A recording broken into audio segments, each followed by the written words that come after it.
I was listening in to Howie Roseman and the NFL draft, pre-draft, whatever they call it. They do a press conference where they kind of vague, but they give you some hints and they ask questions. But it just kind of it brings you to reality of where they're at. They're 8 days away from the NFL draft. And he was interesting. I was driving in this morning and I heard Joe DeCamera talking about the mentality of the fan base when it comes to the Eagles and Howie, and that this total trust of the Eagles as we enter this part of the offseason. Right, it was a lot of trust in free agency, even though they lost a lot of good football players. And now we have this trust entering the draft. And I as we get closer to it, I don't know who they're going to pick at 32. None of us do. The 32nd pick's hard to guess. But here's what I can tell you.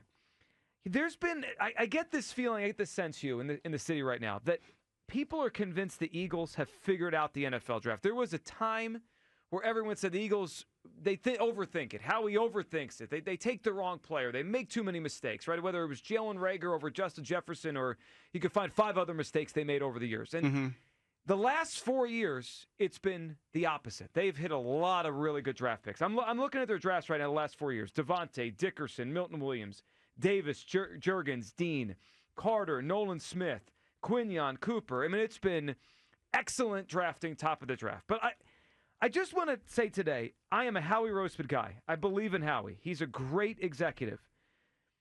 But nobody's this good. And I'll say it in terms of, like, if you're watching a hitter and they hit home runs in 5 straight games, they're probably not going to hit a home run in the 6th and the 7th and the 8th, regardless of how great of a hitter they are. If you're watching a great shooter in the NBA and they're on a heater and they hit 70% of their threes and 70% of their threes and 80% of their threes, well, the next time they're probably not going to do that again. It's the reality of the draft. So, Hugh, as we're 8 days away, I'm curious where everyone's at. 215-592-9494. Are you convinced the Eagles have figured out the NFL draft? I am not. I am convinced they've gotten better at it, and they've mastered some parts of what they've done here. But I'm not expecting or anticipating a draft like last year or the year before, because, quite frankly, I believe some of this is just luck. That's not all skill. Like last year, for example, Quinyon Mitchell fell to the 22nd pick in the NFL draft. He was the top corner by everyone's board, and he fell to 22, and the Eagles made a great decision to stay there. And then Cooper Dejean, every single expert we had on, every single time we brought him up last year, we all said, he's a first-round pick. And then he was there for them to trade up and grab at 40. Great decision by Howie and a great move. But it doesn't happen if he's taken at 26, where he probably should have been taken. So I'm not convinced the Eagles have figured out drafting. I think they've gotten better at it. But there's this assumption they're going to knock this draft out of the park. I hope they do. But again, no shooter hits every shot. No great hitter hits a home run every day. I think at some point this comes back to the mean. And I hope it's not this year. But I'm just saying, I'm not convinced we are now the best drafting team. No doubt about it. We got it. Where do you come down? 215-592-9494. Hugh, are you convinced the Eagles have figured out the draft?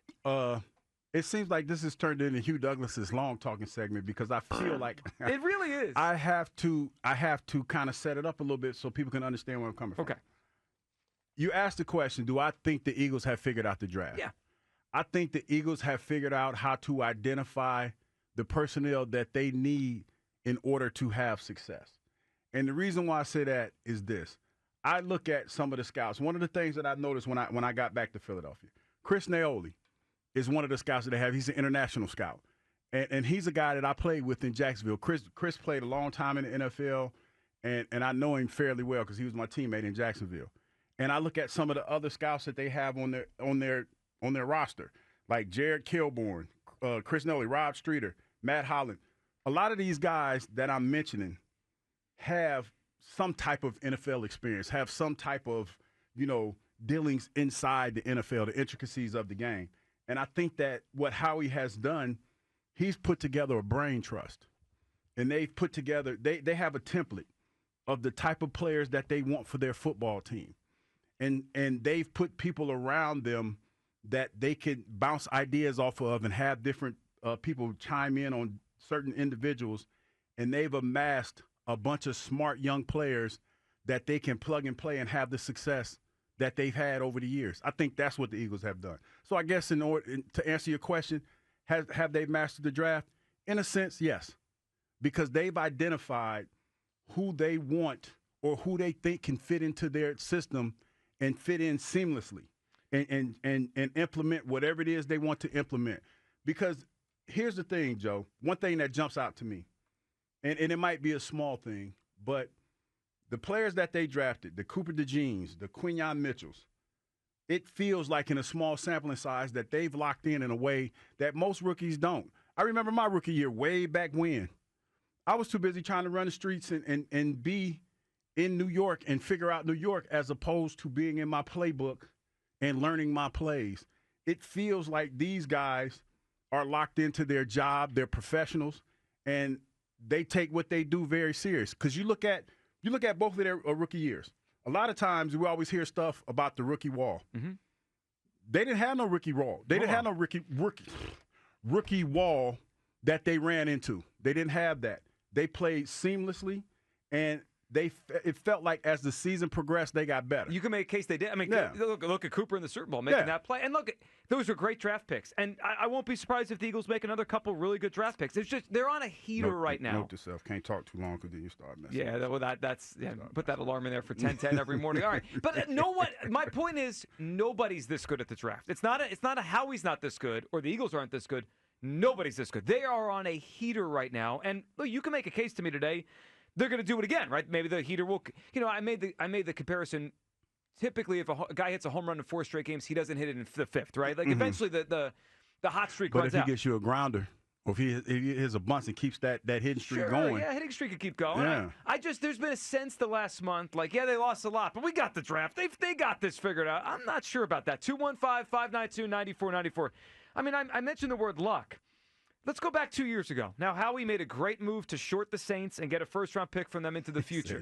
He did short the Saints, and that turned into the 9th pick in the draft, which, of course, became Jalen Carter. But, guys, if the Las Vegas Raiders select Jalen Carter at 7, which, I don't know, maybe if he didn't have some off-the-field issues, he would have been that pick, or he would have been the first pick, or whatever, then maybe we have Tyree Wilson, who has started 4 games in 2 years. Like, part of it is these players have fallen to them, and they've been smart enough to take them. 215-592-94. I was here from Howie yesterday talking about the draft coming up next week, and he does throw the word luck into here as he talks about the grades they have for this year's class. The way we go into looking in the draft is we always take worst-case scenario and work back from that. And we got to be really comfortable with whatever is our worst-case scenario, which will always entail getting a good player. There's never 32 first-round grades on our board. We don't have 32 first-round grades in this draft. So, obviously, it depends on how things go. You go through a lot of hypotheticals. You try to put yourself in any possible position so that you're ready to execute. Just even looking at last year, the guys that we thought were most realistic being available at 22, we feel like we got fortunate to get one of the guys that we didn't have in a lot of the scenarios. So, luck plays a part in it. Obviously, everyone's looking at things differently. Everyone has a different vision for what they're looking for their team. Everyone has a different vision for the particular players that they're looking at, and you just hope that, kind of makes sense for your football team. All right, Howie also speaking about what he's learned, what he has to do, is they have the 32nd pick here. Howie on his approach next week when he gets on the board. You have to be patient, one. You have to allow things to come to you. The chances that you're trading up into the top 10, top 15, top 20 are slim. That's hard to do. So you have to really kind of understand the strengths of the draft. You have to spend a lot of time being realistic about who do you think you have an opportunity to get so you can spend a lot of time with them. Howie Roseman yesterday on all that. 215-592-9494. Are you convinced the Eagles have figured out the NFL draft? There seems to be a feeling that they have. A lot of people believe that they figured this thing out and they're going to keep rolling with these great draft picks. Look, Howie's really good, and he's always been really good. He's gotten better as time has gone on at a lot of things. But I'm just not convinced we're going to keep hitting draft picks the way we have the last few years. It feels like an almost unsustainable run of just fire. I mean, their top 2 picks in each of the last few years have been, in 4 years in a row, their top 2 picks. Dickerson, Devontae, Jordan Davis, Cam Jurgens, Jalen Carter, Nolan Smith, Quinyon Mitchell, Cooper Dejean. I mean, that is an all-time run. I don't anticipate it being that great for much longer. Kyle, where do you come down on Howie, the draft, and if they've really figured this thing out? Unfortunately, people probably aren't going to like me a lot today.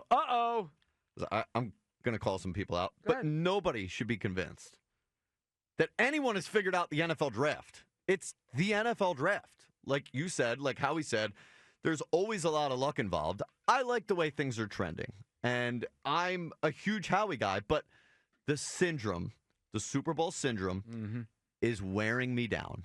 To say I trust Howie is one thing, but the whole, like, the fans who say, whatever the Eagles do, I'm good with. You're mailing it in.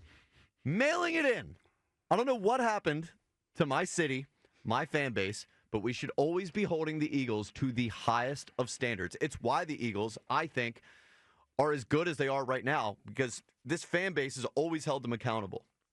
And when you're an I don't care, whatever type of fan base, you get a team like the Jacksonville Jaguars. I don't hold on. No, it's a shot at you. It's a shot at you. They ain't a shot at me. No, you were a Jag. I wasn't drafted by the Jags. You were a Jag, though. You went there that don't voluntarily. That don't count.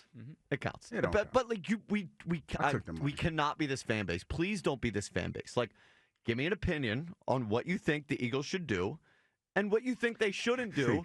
See, Kyle talking. He ain't talking to us. He talking to the callers. Everybody. Because and you too. What do you mean? You have the Super Bowl syndrome more than almost anybody. You have it on a daily basis. No. I'm tired of it. No, I have a unique perspective.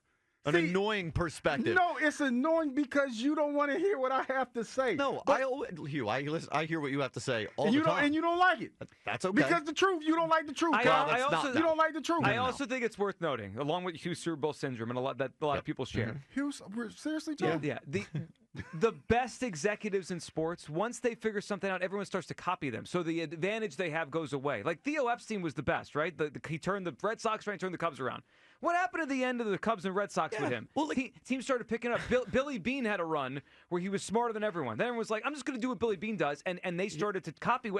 I'm not saying Howie's smart enough to jump ahead of the next curve. But at some point, like, because I know what people are going to say today. Joe, when he started drafting out of the SEC, he started, well, guess what? Yeah. Awesome. That's not like the novel concept. Right. Anyone could take an SEC player. I think if you said to Howie, have you figured out the NFL draft, he'd laugh at you. He would say no. He knows it's not an exact science. Like, need I remind everybody, there was a sign across the Schuylkill right over there that said, fire Howie Roseman. And really up until, look, there were a lot of people that had questions about Nolan Smith. Nolan Smith looks like he's turning into a pretty good player. Oh, yeah. But right up until, I guess the Jordan Davis stuff, everybody had questions about Howie Roseman and the Eagles in the draft. It's the NFL draft, people. Get the syndrome out of your brains. You're mailing it in as Eagles fans. I don't think that's the case. It is. Mailing it in, Hugh. I don't think that's the case. I had the privilege of being here when Jeffrey Lurie, like a year or two after he bought the team. And I can tell you, that first couple years I was here, I can say with confidence, they had no clue about what they were doing. Mm-hmm. They were throwing darts against the board, hoping for the best. And as they grew and they started to learn the game, they got better. Now, there was a time where I was gone, and, you're talking about the Ragers and the other guys and all that stuff. It's a bad one. Yeah, like some of the other draft picks. Andre Dillard. But what I think they've done, they've put a brain trust around them and a infrastructure around them that allows these young men to thrive and feel comfortable being in this city. And they have, I'm going to even say, having Big Dom here. I think everything – I know you I've been making I feel it did help with the Jalen Carter situation. I feel like having the Big Dom here, having who was it, Connor Barwin here, having ex-players and people that the kids feel like – because at the end of the day, when they come from college, they're still kids. Sure. So let's call it what it is. And to have that kind of structure around them to protect them and do things for them that they can't do, I think that helps out tremendously. We've lost the plot when we're talking about, are you convinced the Eagles have figured out the NFL draft and Big Dom's a part of the conversation? Get lost. Listen, I'm trying to tell you. Okay, so why is it that every other team, to your point, this is a copycat league? Yes. And no other team has been able to emulate this. Well, they're on a run. Why is it that all of a sudden? On a hot run. No, but and then why all of a sudden is it that Howie is talked about like, hey, Howie called, don't pick up the phone. He's about to fleece you. So I think Howie's always been good at trades, contracts, free agency stuff. The draft is different. The draft was one thing people thought he was bad at, and now it's almost like let me give you a quick example, then we'll get to the phone lines. Imagine if you have a student who, for like the first 5, 6, 7, 8 years of their school life, right? Like first grade, second grade, like their grade school life. They're like a C student, right? And that's fine, right? They're not dumb, but they're a C student. And all of a sudden they get to 8th grade, 9th grade, and they're getting straight A's. They go just blow up. So there's one of two things. Maybe they have figured out how to study right. Maybe they have like their mind has met their study habits. Maybe that's Howie, right? Or maybe they're just on a little hot streak here, and maybe that's not really who they are. It's a hell of a hot streak. It is. Well, I agree with that. I don't think anyone can master or figure out the NFL draft to this extent.